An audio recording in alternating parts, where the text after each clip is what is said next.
Hey everyone, this is Kevin from thechesswebsite.com, and today we're going to be going over the Sleazemeister Trap, which derives from the Alekhine Defense, which is pawn to e4, knight to f6. So if you play this as black, you definitely may have some opportunities to deploy this trap. Now, white's most common move is just to push forward here with e5. Second most common move, which is what this variation is based on, is knight to c3. Now, black can play the more common e5, which getting into the Vienna game, which could definitely get into the four knights game very, very easily. But in this variation, we're actually going to be playing the move pawn to d5. Now, from here, they push forward with e5, kind of delaying that one move, and now getting into the main line here. And then black's going to play knight to e4. Now, they could always take here, and then we recapture. It puts them in a pretty tough spot as far as they want to develop their knight here to f3.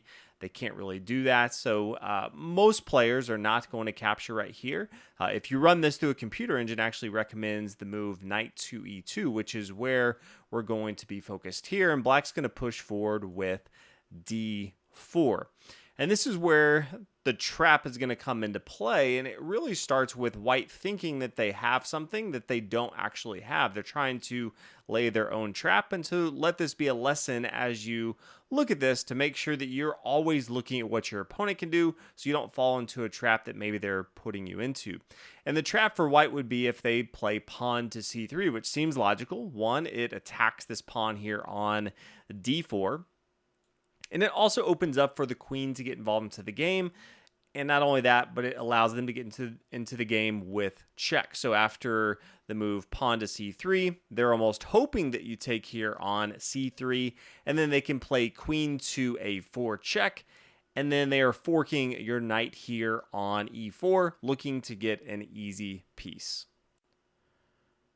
Now, unfortunately for white, this is not going to work out as they had hoped. And really, I think they're expecting black to play maybe knight to c6, and then queen captures here on e4. No real good options for black to continue. Or same thing with bishop2 d7. Both of those are going to end with queen takes here on e4.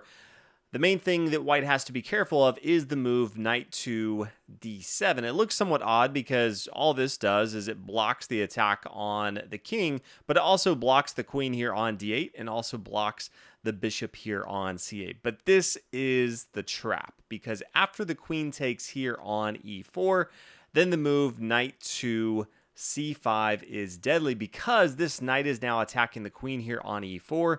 And it's also attacking this square here on d3. Anytime your opponent plays their knight here to e2, it's smothering their own king. And so you can start to look for opportunities to get your knight involved into the game and really attack these squares if they're not protected by a pawn. So the move you can see here, knight to d3, is very, very powerful. This square is defended by the queen now here on d8. So how does white continue? Well, kind of two moves here.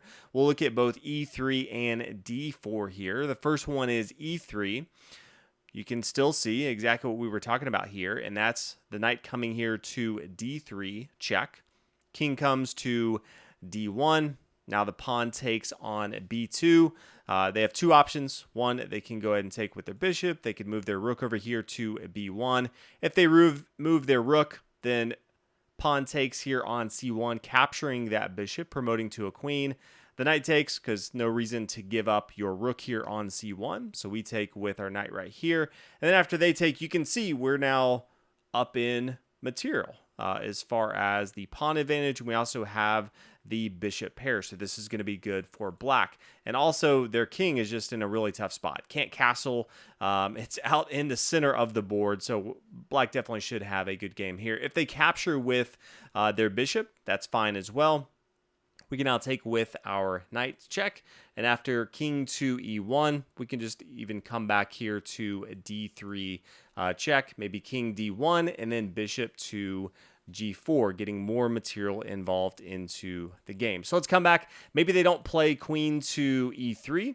What if they play instead queen to d4? Okay, well, here we can just play knight to d3, as we talked about before.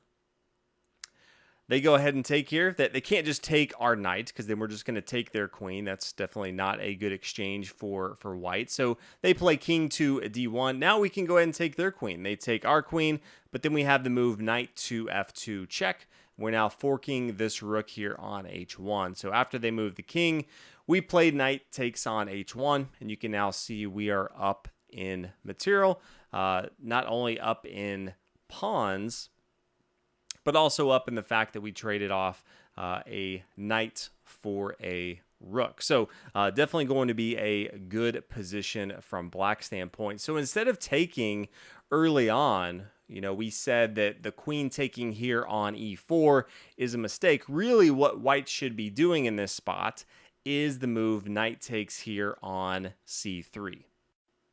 If they do play knight takes here on c3, we're going to take our knight here from e4, and we're going to move it to c5. This attacks the queen here on a4, and after the queen moves back, it really could move back anywhere. Then we're going to play the move pawn to c6. And this really stops a lot of the threats that white has of bringing the knight down here to d5 or b5. It also opens up for the queen to get involved into the game. You definitely don't want to make a mistake and play, knight takes here on e5 opens up for the queen to get involved into the game, because then they could just play pawn to d4, and now they're forking both of our knights. So early on, if we look at this, white really had what almost seemed like a trap of, yeah, go ahead and take this pawn here because then I can get the queen involved into the game.